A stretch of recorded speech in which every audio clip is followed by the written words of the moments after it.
할렐루야. 오후 예배 때 늘 은혜로운 찬송으로 하나님께 영광 돌리는 임마누엘 성가대 오늘 은혜로 왔어요. 너무 감사해요. 어려운 곡하고 하면 제가 기도를 하고 걱정이 되는데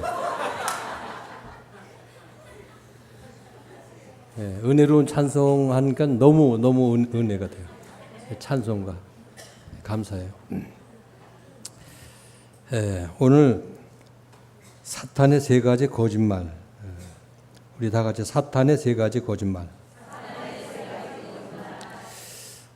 교회가 어지럽고 혼란스럽고 또 시험에 빠져서 막 그냥 갈팡질팡하는 이런 교회들 많이 있거든요. 근데 분석을 해보면 거의가 다 거짓말을 통해 가지고 교회들이 시험에 빠지고 흔들리고, 이 거짓말이 별거 아닌 것 같은데 참 무서운 위력을 갖고 있다는 거죠. 그러니까 사탄의 전략이요, 거짓말을 통해서 꼭 미궁에 우리를 빠뜨리게 하는 일들이 비일비재하게 많이 있어요.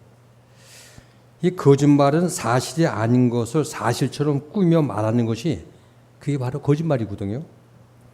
그래서 이 거짓을 듣는 사람에게 진실 모양 믿게 하기 위해서 그럴듯하게 부풀리기도 하고 과장도 하고 해서 위장해서 쏠깃하게 말하는, 이게 다 거짓말이에요. 최초 아담의 가정에 가인이 동생 아벨을 돌로 쳐 죽였을 때 하나님께서 아담아, 이 아담의 가정에 가인을 부르시죠. 가인아, 내 동생 아벨이 어디 있느냐? 이건 가인이 이렇게 얘기를 해요. 내가 내 아우를 지키는 자니까. 사실을 그대로 말하지 않고 오히려 내가 아벨을 지키는 자이니까 하면서 거짓 변명을 함으로 해서 하나님을 속이거든요. 우리가 신약의 사도행전을 볼 것 같으면 은혜로운 초대교회에 어떻게 혼란이 들어오게 되는 이유가, 그 경로를 보면 아나니아와 삽비라 가정을 통해서 거짓말로 베드로 사도를 속이죠.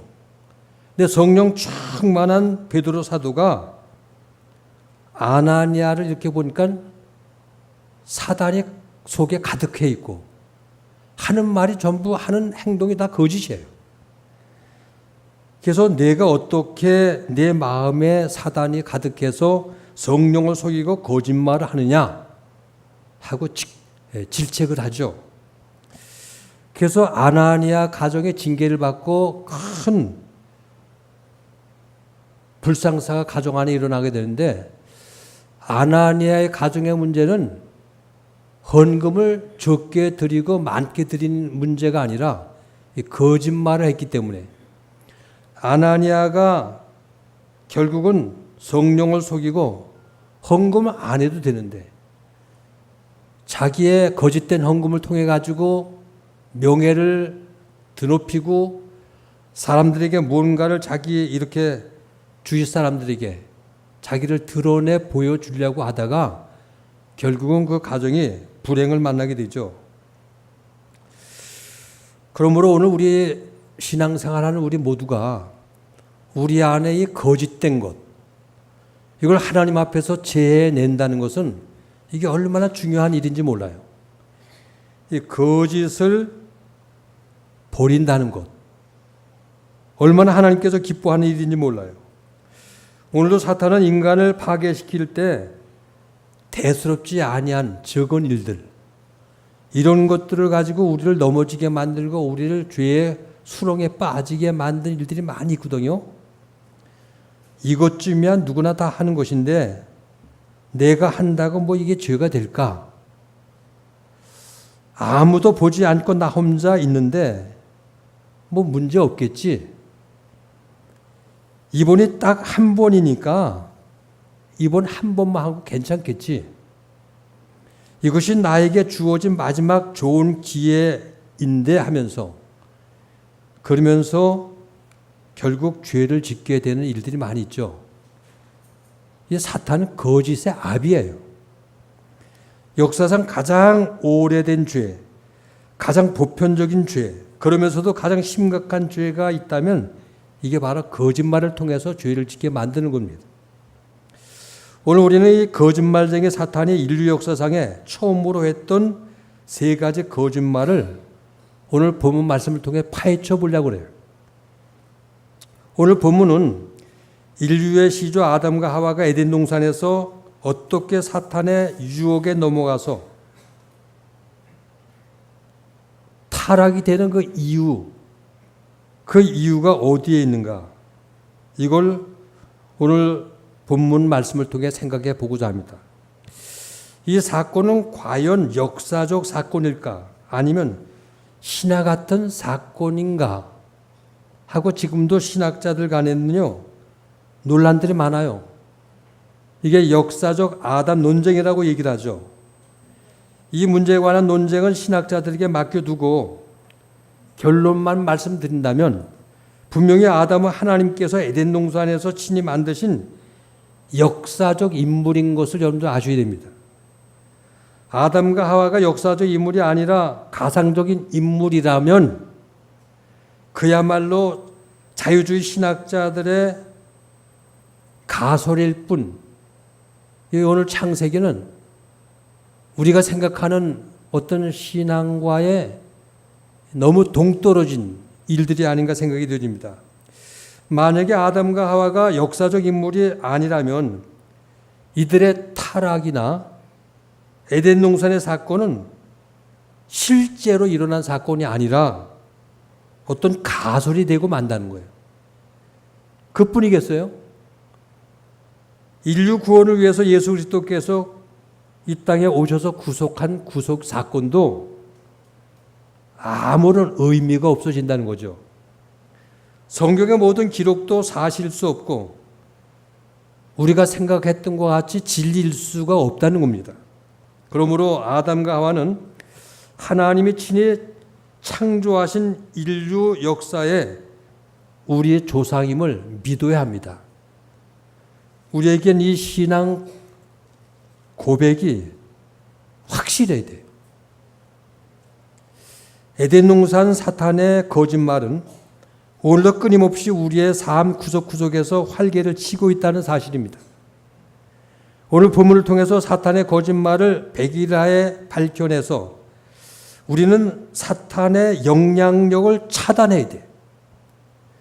사탄이 더 이상 우리를 속이지 못하도록 막아야 한다는 거예요. 그렇다면 오늘 말씀을 통해서 사탄의 정체를 명확히 직시할 수 있기를 주의 이름으로 축원합니다. 그렇다면 사탄의 세 가지 거짓말은 어떤 거짓말인가? 첫째, 사탄의 첫 번째 거짓말은 하나님은 너무 인색하시다. 인색하다는 거예요. 오늘 보면 창세기 3장 1절 보면 근데 뱀은 여호와 하나님이 지으신 들짐승 중에 가장 간교하니라. 오늘 1절 하반절에 보면 뱀이 여자에게 물어 가로되 하나님이 참으로 너희더러 동산 모든 나무의 열매를 먹지 말라 하시더냐. 사탄은 선악과를 먹지 말라 말씀하신 하나님의 말씀을 너무 잘 알고 있었어요. 그러나 사탄은 마치 아무것도 모르는 것처럼 하와에게 질문을 해요. 처음부터 멋진 거짓말을 그럴듯하게 했다는 거죠. 알면서도 몰라서 묻는 것처럼 얼마나 간교한 거짓말입니까? 원래 하나님이 아담에게 주신 말씀은 창세기 2장 16절 17절 보면 이렇게 말씀하셨어요. 여호와 하나님이 그 사람에게 명하여 가라사대 때 동산 각종 나무의 실과는 내가 임의로 먹되 선악을 알게 하는 나무의 실과는 먹지 말라. 내가 먹는 날엔 정령 죽으리라. 근데 간교한 사탄은 아담과 하와의 시선을 살짝 돌려놔요. 그래서 강조점을 싹 바꿔놓는다는 거예요. 하나님은 모든 나무의 열매를 맘껏 마음대로 따 먹으라고 정말 은혜로운 하나님이신데 초점을 바꿔요. 사탄은 모든 나무의 실과를 먹지 말라고 금하신 것처럼 그럴듯하게 거짓말합니다. 하나님을 인색한 노랭이로 묘사를 한다는 말씀이에요. 하나님은 너에게 너무 인색한 거 아니냐? 거짓말로 그럴듯하게. 이 사탄의 짤막한 질문 속에 두 가지 강조가 있는데 여기 보면 참으로 한 말과 모든이라는 말이에요. 하나님이 먹지 말라 하시더냐? 라는 질문에 참으로 그렇게 말하시더냐? 모든 열매를 먹지 말라고 하시더냐? 하고 하와의 속을 뒤집어 놔요. 하나님이 너에게만은 너무 인색한 게 아니냐 하는 이런 의미가 담겨 있다는 거죠.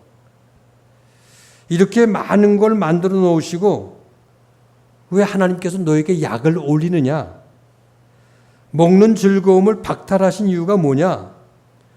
아무것도 가지지 말라고 하시더냐? 은혜 하나님을 율법의 하나님으로 바꿔놓는 거예요. 사랑의 하나님을 심술쟁이 하나님으로 바꿔놓는, 이게 간교한 사단의 술책이라는 거죠. 오늘도 사탄은 우리에게 거짓말합니다. 하나님은 적어도 너에게만은 너무 인색한 게 아니냐?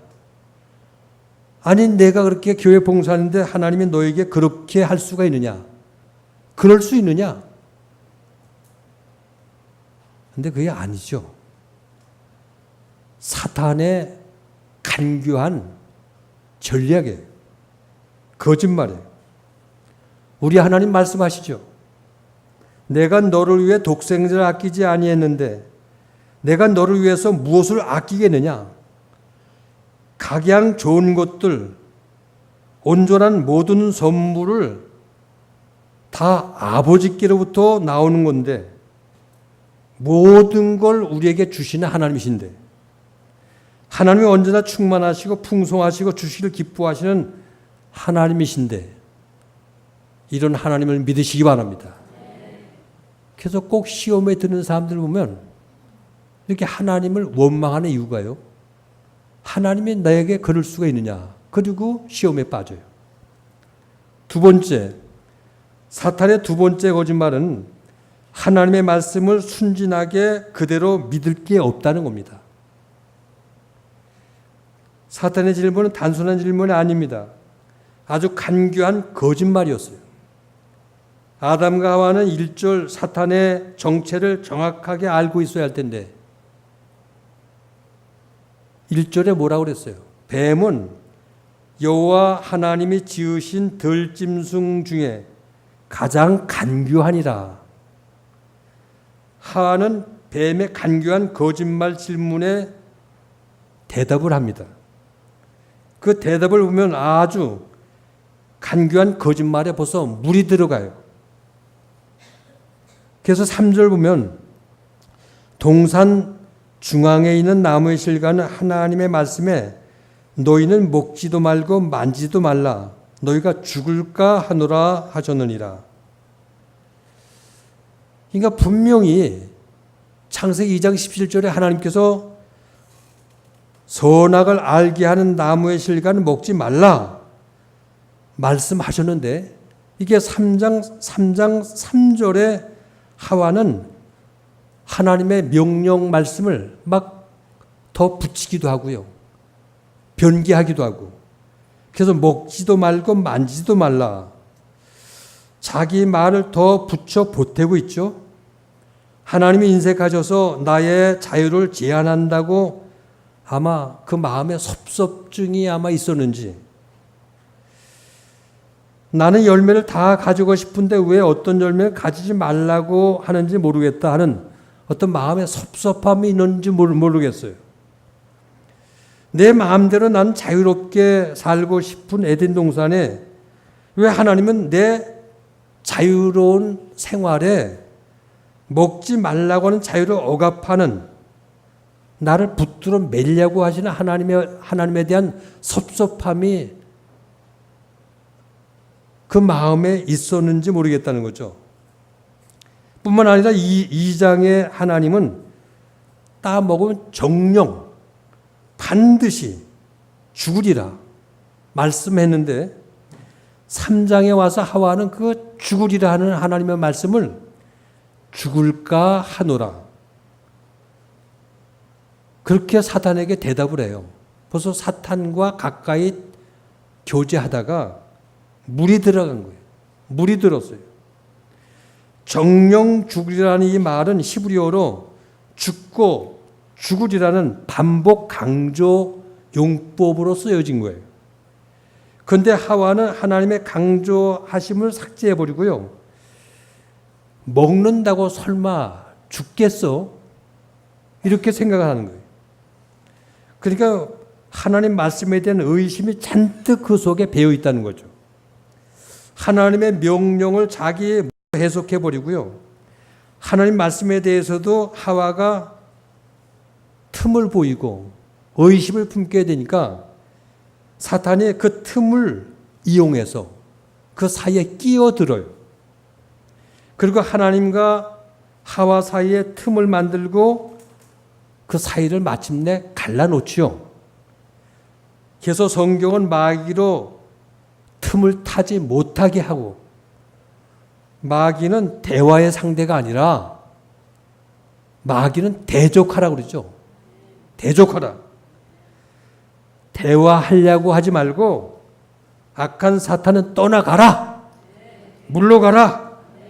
꾸짖고 대적해야지. 대화를 하면 안 된다는 거예요. 조금이라도 사탄과 대화를 하면서 긍정적으로 묶이기 시작하면 결국은 하나님과 우리 사이는 갈라지게 되어 있어요. 멀어지게 되어 있어요. 하와로부터 틈을 발견한 사탄이 드디어 하나님의 말씀에 대한 자신의 새로운 해석을 내리죠. 4장, 여기 3장 4절을 보면 뱀이 여자에게 이르되 너희가 결코 죽지 아니하리라. 하나님의 말씀이라고 순진하게 있는 그대로 믿는 사람이 세상에 어디 있느냐? 그렇게 사단이 하와에게 속삭이는 거예요. 그런데 거기 넘어가는 거예요. 오늘 우리는 그러한 속삭이는 사탄 앞에 우리의 대답은 분명해야 됩니다. 어디 있어? 여기 있지. 하나님의 말씀을 나는 순진하게 있는 그대로 100% 믿는다. 이렇게 대적을 해야 돼요. 근데 사탄의 거짓말에 동조한 인간들은 하나님의 말씀을 그대로 믿지 않아요. 내가 좋아하는 부분은 믿는데 싫어하는 부분은 안 믿어요. 좋아하는 부분은 확대하고 과장하고 더 붙이기도 하고, 그런데 내가 싫어하는 말씀은, 부담스러운 말씀은 축소하고 은폐해버려요. 신앙생활이 이게 믿는 것도 아니고 안 믿는 것도 아니고 정확하게 하지 않고 온전하게 신앙생활을 하지 않아요. 내가 좋아하는 곳엔 열심을 내지만 내가 싫어하는 곳에는 헌신할 줄 몰라요. 위로가 되는 말씀엔 아멘 하고 아멘으로 받지만 부담이 되고 뭔가 마음에 허락지 않으면 노멘으로 받아요. 오늘 여러분들 기억하세요. 하나님께 100% 헌신되지 않는 사람, 하나님의 교회에 100% 순종하지 않은 사람은 하나님 나라에 유익된 일꾼이 될 수가 없다는 거예요. 결국 자기를 드러내게 되어 있고요. 자기 왕국을 만들려고 하는 일들을 이루게 된다는 거예요. 오늘 사랑을 위해 있게 성도 여러분, 신앙생활이나 성경 말씀이 때로 우리 신앙생활 하다 보면 내가 이해되지 않고 그 말씀이 내가 수용하지 못한 일들이 많이 있죠. 근데 그 말씀이 잘못돼서가 아니에요. 내가 이해할 수 없는 것은 아직 내 수준이 성숙되지 못했기 때문에 그 하나님의 말씀을 이해를 못하는 거예요. 그러나 성도들이 하나님의 말씀을 순수하게 믿고 그대로 순종할 때에 교회 부흥은 일어나고 거기에 하나님의 역사가 일어나는 거예요.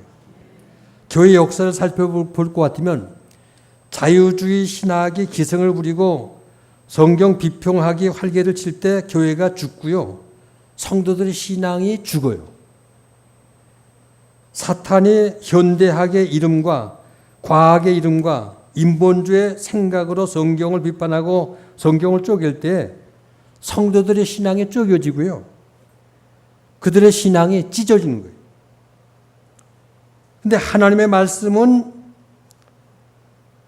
비판의 대상이 아니라 그냥 믿음으로 받아들이면 하나님이 기뻐하시고요. 믿음으로 받아들이면 하나님이 축복해 주셔요. 이게 바로 믿음이에요. 우리가 성경을 연구하다 보면 성경은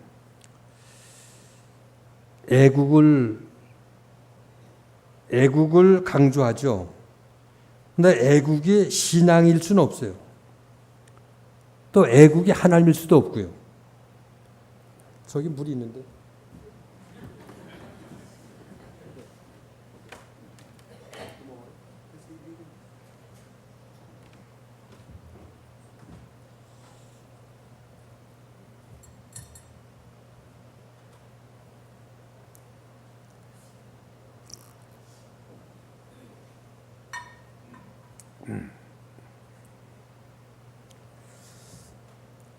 그래서 이제 애국, 교회 안에서도 애국가를 부르기도 하고 별 일들이 있는데, 애국이 신앙일 수는 없고요. 하나님일 수도 없다는 거죠. 성경은 작은 자를 섬기라고 얘기를 하고 있죠. 작은 자가 예수가 될 수가 없어요. 사회봉사가 신앙을 대신할 수도 없고요. 그래서 성도들은 이 신앙의 본질과 비본질을 바르게 알아야 돼요. 본질을 제쳐놓고 비본질을 따라가거나 중요시하는 이런 잘못된 신앙은요, 잘못된 길로 빠져들 수밖에 없어요. 오늘날도 많은 교회들이 복음의 본질을 버리고 비본질을 복음으로 알고 따라가는 잘못된 교회들이 얼마나 많은지 몰라요. 그러므로 건강한 교회들이 되려면 교회 본질을 되찾아야 돼요. 그래서 교회가 교회되게 본질을 따라갈 때 교회가 힘 있는 교회가 될 수 있는 거예요. 왜 한국 교회가 정체되고 힘을 잃어가고 있습니까? 교회가 복음의 본질을 잃어버리고 비본질에 열을 올리고 비본질의 교회의 본질 모양 잘못된 길로 따라가기 때문에 힘을 잃어가는 거예요. 이제 한국 교회는 주님이 디자인하신 원형교회로 돌아가야 돼요. 그래서 교회 안에 하나님의 말씀이 선포되고요. 하나님의 말씀을 통해서 교회가 정말 성령 뜨거운 불길이 제단 위에 초대교회 같이 임할 때 교회가 능력 있고 역사가 일어나고 교회가 부흥될 수가 있다는 거죠. 그래서 교회마다 말씀이 흥왕해져서 날마다 구원받는 숫자가 더해지고 초대교회로 돌아가서 교회 본질을 찾는 그때의 한국교회의 희망이 있다는 거죠. 지난 2000년 동안 하나님께서 이 땅의 교회를 지켜오셨습니다. 하나님의 말씀을 이 땅에 번창케 해주셨습니다. 그러므로 우리의 기준은 하나님의 말씀이 기준되어야 돼요. 오늘 사랑의 있게 성도 여러분, 우리가 하나님의 말씀에 온전히 붙들리지 않으면 사탄이 얼마나 우리를 미혹하고 잘못된 길로 우리를 끌고 가는지 몰라요. 선악과를 따먹으면 정령 죽는다고 명하신 하나님의 말씀에 사탄은 3장 4절에서 이렇게 얘기를 하죠. 뱀이 여자에게 이르되 너희가 결코 죽지 아니하리라. 거짓말하는 거예요. 거짓말. 그래서 결국 먹지 말아야 할 선악과를 따먹고 하와가 타락이 되지 않습니까? 에덴 동산에서 쫓겨나죠. 결국 마귀를 위해 예비된 지옥까지 인간들이 줄줄 죄짓고 따라가게 되는 거예요. 동산의 모든 나무 열매는 아담과 하와가 마음껏 먹을 수 있는 음식이었죠. 그러나 선악과는 하나님의 약속과 하나님의 명령이 담겨 있는 계명의 열매예요. 이 말씀이 잘 지켜지면 신락원 하지 않고 에덴 동산에서 풍족하게 하나님이 나의 하나님이 되시고 창조주 하나님이 나의 아버지시고 우리는 그의 자녀가 되는 하나님이 우리의 주인 되시는 이런 복된 삶을 살 텐데 사탄의 미혹을 받아서 하나님 말씀 앞에 순종하지 않고 죄를 짓게 돼요. 그래서 창세기 3장 3절 보면 하와가요, 이 선악과 나무 이름도 변개를 시켜요. 어떻게 변개를 시킵니까? 동산 중앙에 있는 나무로 바꾸죠. 아마 이 나무는 동산 중앙에 있었겠죠. 틀린 말은 아닌데 그 의미는 완전히 달라진 절반밖에 맞지 않는 이름이라는 거죠. 결국 뱀과 교제하다가 하나님의 말씀을 자기 임의대로 변개시키고 해석하고 그럴듯하게 이렇게 붙이는 거예요. 그래서 뱀과 하와는 이 나무 에덴 동산에 있는 여러 나무들 가운데 선악을 알게 하는 이 나무를 여러 나무 중에 한 나무로 이렇게 보는 거예요. 하나님의 계명에 담겨 있는 약속의 나무인데 성경을 세상에 있는 여러 좋은 책들 가운데 하나의 같은 종류의 하나의 책이다. 이렇게 생각하는 사람이 있거든요. 그래서 이 땅에 종교가 많이 있는데 종교마다 경전들이 있는데 그 경전 중에 하나라는 거예요. 이것이 벌써 타락이라는 거예요. 이것이 무서운 죄악이고요. 세상의 모든 종교는 다 같은 것으로 요즘 현대인들은 말합니다. 다 종교가 같다는 거예요. 이것을 포스트 모더니즘이라고 하죠. 이 말은 세상의 참된 종교는 참된 구원의 진리는 없다는 거예요. 다 똑같다는 거예요. 오늘 여러분들에게 묻습니다. 여러분들의 우선순위에 하나님이 어디 계신가요? 모든 판단과 가치의 우선순위에 하나님을 최고의 가치 위에 두고 있는지. 창세기 2장에서 인간에게 말씀을 주실 때 하나님은 여호와 하나님이라고 했는데 여호와 하나님은 하나님이 나의 주인이라는 거예요. 근데 3장에 가서는 뱀과 하와가 하나님을 약화시켜요. 나의 주인을 빼요. 그리고 그냥 하나님이라고 불러요. 그냥 하나님.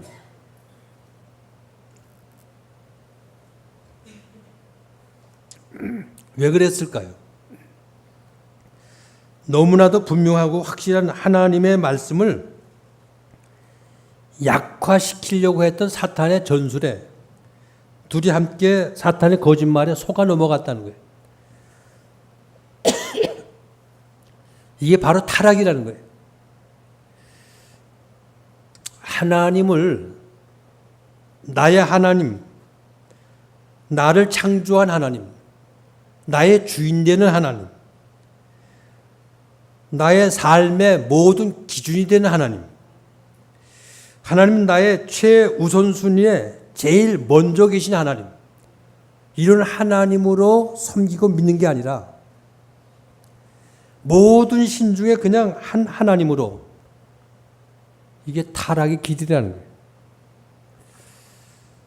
오늘 여기 하와 같이 하나님을 추호라도 약화시키거나 하나님의 말씀을 변질시키는 이런 타락돼 가는 믿음이 없는 성도들이 한 분도 없기를 주의 이름으로 축원합니다. 세 번째, 하나님의 사탄의 세 번째 거짓말은 너도 하나님이 될 수가 있다. 너도 하나님이 될 수가 있다는 거예요. 사탄의 속성은 교만입니다. 교만. 그래서 하나님을 대적하고 높아지려고 하다가 추락된 것이 이게 사탄이에요. 그래서 사탄의 세 번째 거짓말은 너도 하나님이 될 수가 있다.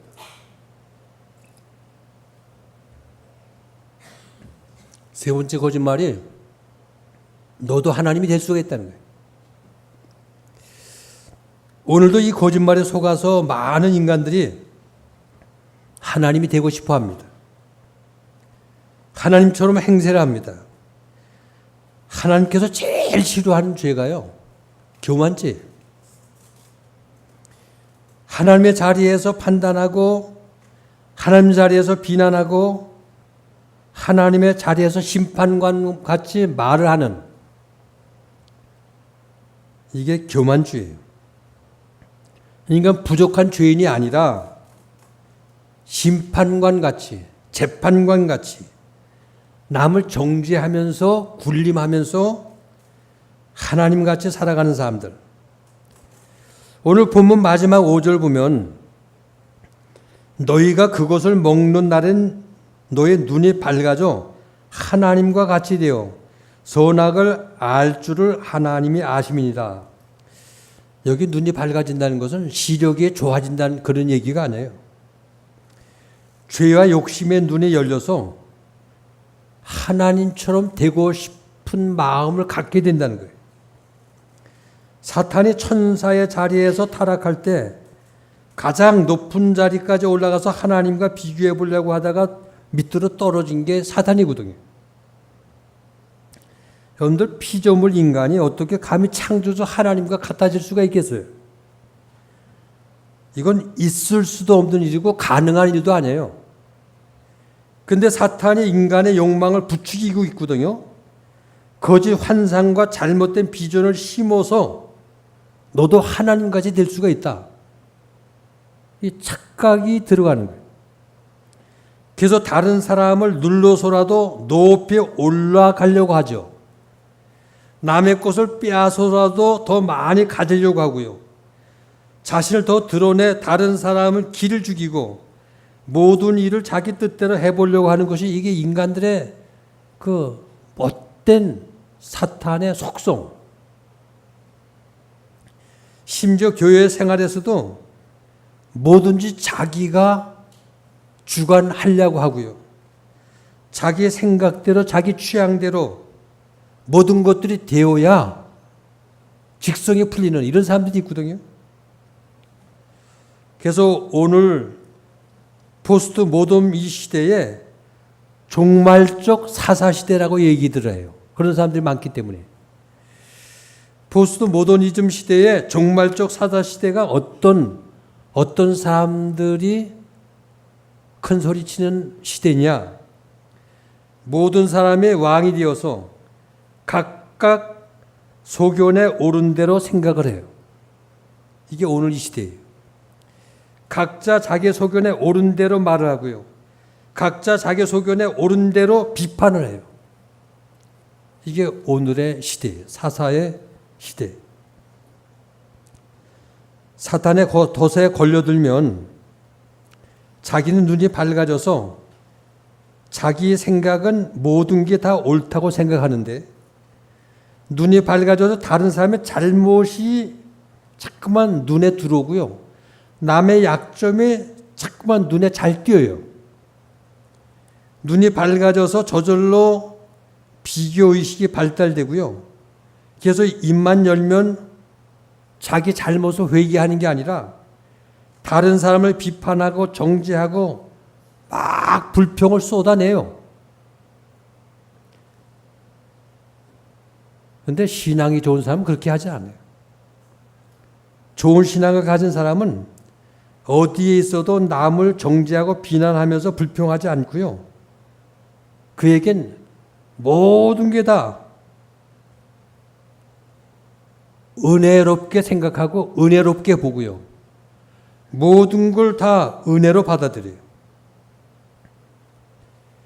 그래서 설교를 들을 때도 설교 안에 메시지가 있고 내게 하시는 하나님의 말씀이 있고 내 교회 내 목사님 사랑하고 자랑하고 그 말씀 앞에 순종하며 남을 존중하고 격려하며 사는 이게 좋은 신앙을 가진 사람들이에요. 내가 먼저 남을 섬기고 남들 가기 싫어하는 곳에 내가 먼저 가 십자가 지고 그러면 눈이 밝아지는 것이 아니라 하나님 외에는 세상 것들이 보이지 않아요. 아무것도 보이지 않아요. 부족한 나 자신만 보게 되고요. 뭔가 내 마음대로 안 되고 내가 원하는 대로 안 되어서 불평이 생기고 갈등이 생기는 일이 없다는 거죠. 왜 갈등 생기고 불평이 나오고 왜 문제가 생겨요? 아직도 내 안에 내 생각과 내 주관과 나라는 것이 살아있기 때문에 내 생각, 내 주관, 내 모든 것들을 내려놓으면 문제될 게 없어요. 세상에서 똑똑해서 수 안 좋고 재주 많았던 사람들이 교회에 들어와서도 세상에서 하던 일들 그대로 하려고 한다면 이게 문제가 생길 수밖에 없어요. 세상에서 대접받던 일들을 교회 안에 들어와서도 그대로 대접받고 세상의 높은 자리에 있던 사람들이 또 교회에서 높은 자리에 앉으려고 왜 대접하지 않느냐고 한다면 그 교회는 분란이 일어날 수밖에 없어요. 교회는 어린 아이처럼 주는 양식 맛있게 먹고 교회에서 실시하는 모든 프로그램과 성경 공부 열심히 훈련받고 배우려고 하는 어린아이 자세를 가지고 남을 섬기면 그런 사람이 하나님 쓰시기에 합당한 좋은 일꾼이 될 수가 있다는 거죠. 결론입니다. 오직 신앙생활의 하나님의 말씀입니다. 오늘 사랑하는 우리의 성도 여러분, 우리 예수님께서도 광야의 세 가지 시험을 다 말씀으로 이기시고 하나님 말씀으로 사탄을 다 물리쳤어요. 그러므로 우리가 붙들고 살 것은 하나님 말씀밖에 없는 걸 믿으시기 바랍니다. 우리의 신앙생활의 절대 기준, 삶의 절대 가치는 내 주관과 내 생각이 아닙니다. 하나님 말씀입니다. 하나님 말씀이 기준이 될 때에 신앙생활을 바르게 하는 거예요. 바로 이것이 오늘 본문이 우리에게 주시는 교훈입니다. 우리가 하나님 말씀을 붙들고 말씀 앞에 100% 순종하고 말씀대로 살면 마귀는 가까이 올 수가 없습니다. 오늘 성경 말씀 속에서 아담과 하와를 공격한 마귀는 오늘 우리를 또 공격합니다. 하나님의 말씀 그대로 믿지 말라는 겁니다. 너는 주관도 없느냐, 생각도 없느냐, 너는 바보냐 하고 우리의 속을 뒤집어 놓을 때가 있습니다. 왜 설교 말씀을 그대로 순진하게 그대로 듣느냐 하고 자꾸만 이유를 붙여요. 그래서 마귀의 아주 가장 우리를 신앙생활 못하게 하는 게요, 설교를 듣지 못하게 작전을 쓰는 거예요. 설교를 듣지 못하게. 어떻게 작전 쓰느냐? 설교하는 목사님을 미워하고 싫어하게 만들어요. 그때부터 신앙생활 재미가 없어지고요. 교회 오는 게 싫어지고요. 말씀을 들어도 귀에 들어오지 않고 설교 시간에 지루해지고 예배가 은혜가 안 돼요. 그렇게 되면 신앙생활이요. 웃음을 잃어버리고요. 은혜가 안 되고요. 그렇게 되면 사람이 따지기를 좋아하고 순수하게 믿는 사람들이 오히려 바보처럼 보여지고 똑똑하지 못해서 저렇게 신앙생활 하는 거야 하고 은혜는 사라지고 자기 자신이 율법이 되고요. 자기가 세상에 제일 잘난 사람 모양 교만해지고 근데 그 마음에 평안이 없어요. 그 신앙생활 잘못하는 거예요.